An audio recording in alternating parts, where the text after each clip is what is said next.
atin pong verse ngayong umaga, minsan pa ay doon sa awit 90 verse 12. Atin po siyang lalagyan ng part 2.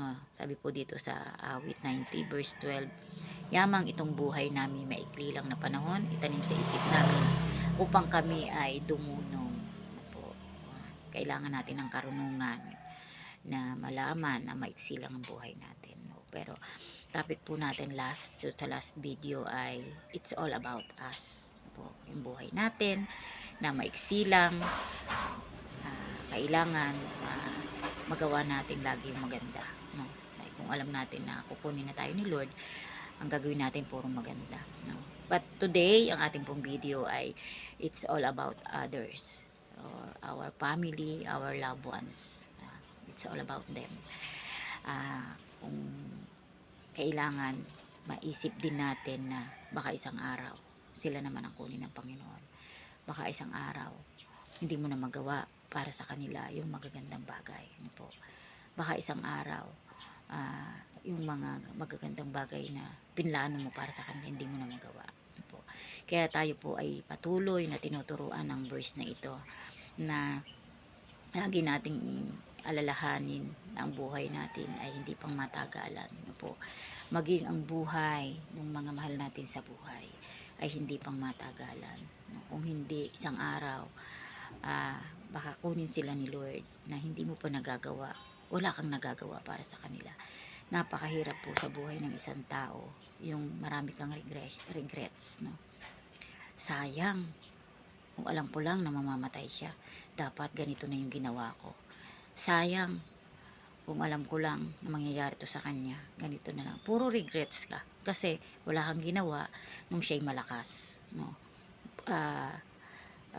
Di bali dun sa mga nakikita natin na nakaratay na may mga sakit, minsan talagang gumagawa tayo ng talagang mabuti para sa kanila. Paano yung bigla na lang namatay na kamag-anak mo, pamilya mo, na hindi mo nagawa yung dapat ginawa mo? Ano po?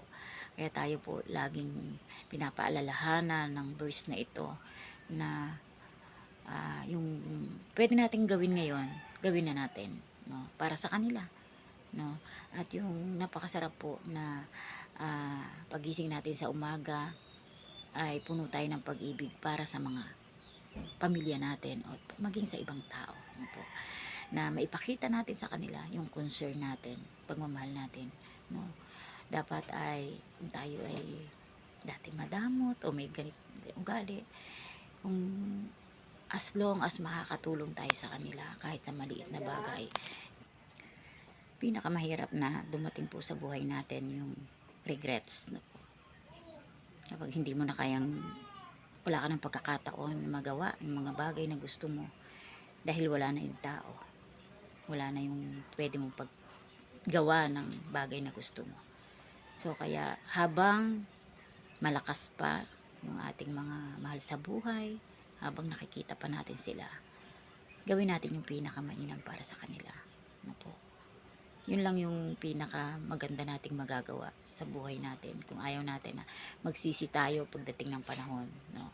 Maging sa ating mga kaibigan, bakit hindi natin natulungan, bakit hindi natin na-sharean ng salita ng Diyos, o kung ano man mga bagay na pagdating ng panahon ay pagsisisihan natin, no po? Kaya itong verse na ito ay laging paalaala sa atin. Napakaganda po ng verse kung talagang ating bubulayin at ating makikita yung kagandahan nito, no?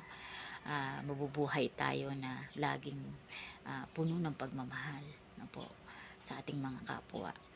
Kaya lagi po nating isa puso itong verse na ito, awit 90 verse 12. Makikita natin yung buhay natin maging sa ibang tao ay maipaparamdam natin ang pagmamahal, hindi lang sa ating first family, maging sa ibang tao. Kaya sana dalangin ko na maging paalaala itong lagi sa atin. Purihin ang Panginoon. Magandang umaga.